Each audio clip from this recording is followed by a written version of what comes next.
Hello, welcome to my channel, The Ascension Guide. I'm your guide, Joe Martin. So today's message from Ariah is about mantras and what is the purpose of mantras and what can they be used for. So real quickly, a mantra is a saying or a phrase or however you want to say it that you just repeat in your head or aloud over and over. And the point of doing so has a couple of reasons why, which were illuminated to me this morning as I was reading the Tibetan Book of the Dead, and they were talking about mantras, and they talk about mantras over and over and over again. And I'm like, I kind of understand it. It's, you're saying the same thing, and you know, with the thought becomes reality sort of thought process. That's kind of where I was going with it. But there's a few more reasons that were a little bit less apparent that I thought were kind of interesting that I wanted to share with you that they told me. So first thing, mantras obviously are to help reprogram us in some way. They literally can help reprogram our DNA through enough effort and through enough consistency. So what do I mean by that? We are reprogrammable. Our DNA is not fixed. It has the ability to change and to meet our needs as we need it. So we can reprogram our DNA through mantras, through repeating certain phrases or sayings over and over again that will help us get the results that we're looking for. So in the terms that in this context, what I was reading in the Tibetan Book of the Dead is they have certain mantras that you say before you die that are apparently supposed to help you reach your next life. So when you are reborn in the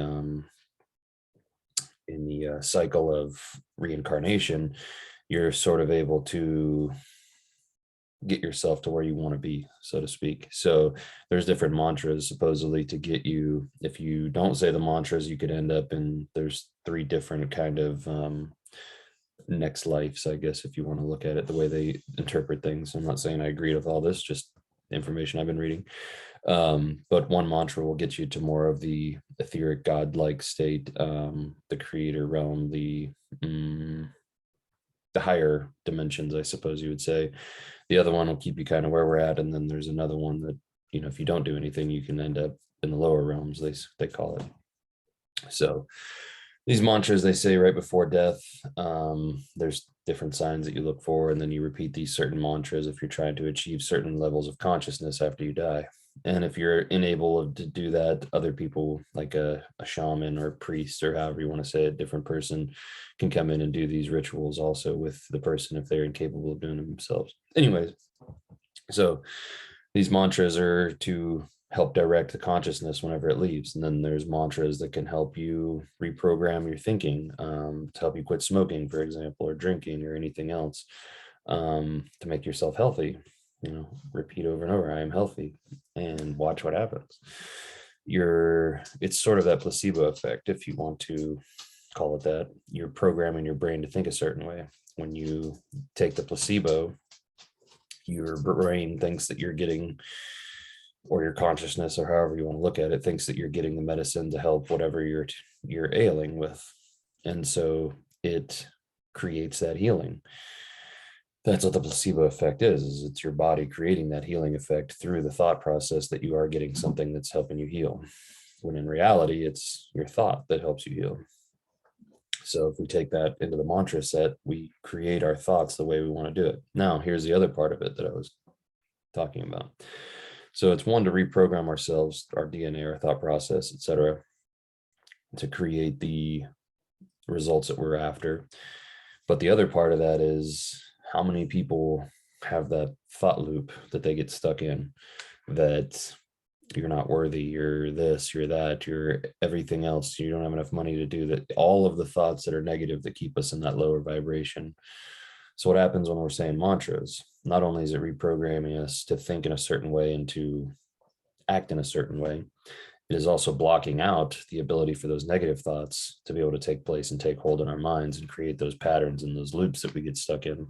And believe me, I'm one of those people, so I know what I'm talking about. And I've learned how to process through this and not be affected so much by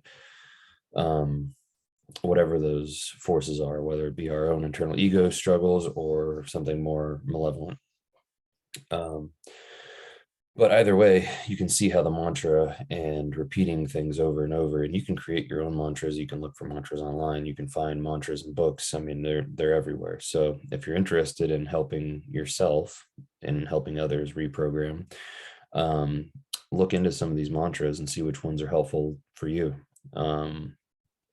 Look into how that core belief that I've spoken about in other videos before, where it's, what does it resonate in your gut, you know, right below your heart, right above your gut? What does that feel like whenever you say you believe something?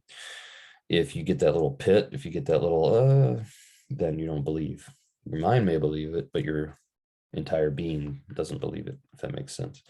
So if you're working on changing something like that, then create a mantra that works towards changing that, and repeat that mantra over and over and over and over again until you believe it, until you say it. And then you don't get that little feeling in your stomach. You get that tingly feeling. You get that reassurance that you know what you're saying is true and that you truly believe it, because there are contradictions. Some people believe it up here, but they don't believe it in here.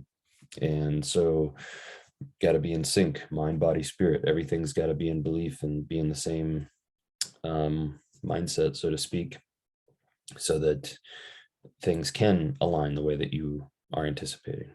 So if things are not in alignment, if one part of you believes it, but the other parts don't, then you're not going to get the desired effect. So mantras can help change that. So set your mantra and do it as often as possible. One thing I've been told is that, so I've talked probably real briefly before about the different brainwave states that we are that we participate in, I guess is a good way to say it. So right now I'm in beta state. Beta is our normal everyday day-to-day interactions with people, or our awake state. When we're doing our normal day-to-day function, we're in beta. Alpha is a little bit more of a meditative state.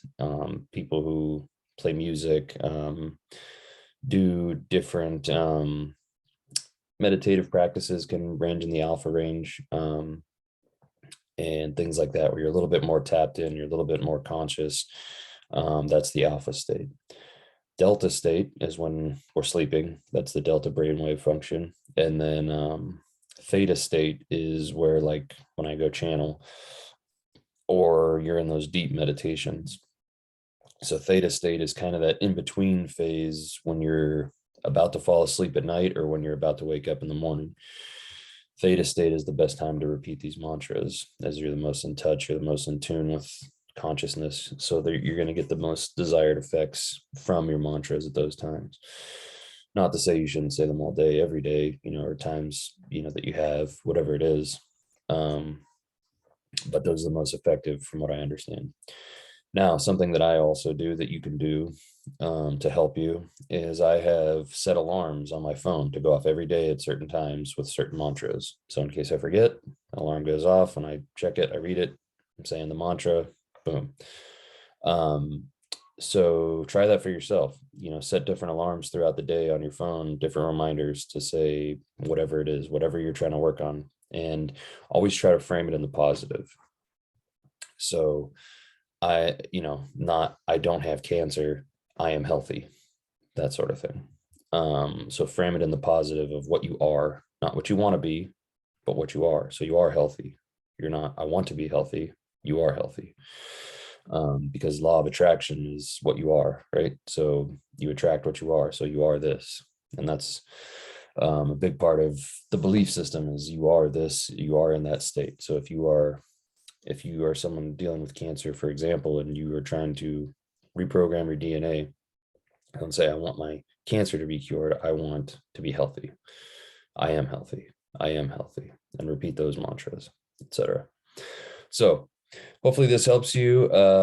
Definitely was an interesting message for myself. Wanted to pass it along to you guys today. So I appreciate all you guys tuning in. If you haven't already, go ahead and hit that subscribe button. And if you got any value out of this, please go ahead and share this and like it and all those good things that help the algorithm and help other people to see these messages so that they can help in their process as well. So thanks everybody for tuning in. Until the next video, love and light.